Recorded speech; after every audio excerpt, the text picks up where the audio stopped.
ഇതാ തൊണ്ടക്കുഴിയിലേക്ക് റൂഹത്ത് നിൽക്കുമ്പോ വിലപിക്കുകയാണ്. അസ്റായീൽ അലൈഹിസ്സലാമും കൂട്ടാളികളും കടന്നു വരുകയാണ്. അവന്റെ വലതുകാലിന് തള്ളവരലിലൂടെ ആത്മാവിനെ വേർപെടുത്തുകയാണ്. അവന്റെ മുട്ടിലൂടെ, അവന്റെ തുടയിലൂടെ, അവന്റെ ആമാശയത്തിലൂടെ, അവന്റെ കഴുത്തിലേക്ക് ആത്മാവിനെ കൊണ്ടുവന്ന് നിൽക്കുകയാണ്. റൂഹ് വിട പറയുന്ന സമയമാണ്. വല്ലാത്ത വേദനയാണ്.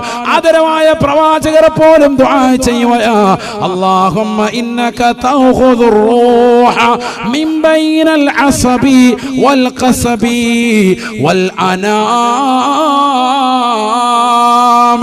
അല്ലാഹുവേ, പടച്ച റബ്ബേ, നീ ആത്മാവിനെ വേർപെടുത്തുന്നത് മനുഷ്യന്റെ ശരീരത്തിന്റെ വിരലുകൂടലാണല്ലോ. അവന്റെ ശരീരത്തിലൂടെ രക്തമൂട്ടപ്പെട്ടതാകുന്ന രക്തധമനികളിലൂടെ ഊട്ടപ്പെട്ടതാകുന്ന ആത്മാവിനെ വലിച്ചൂരുകയാണ്. അവന്റെ സന്ധികൾ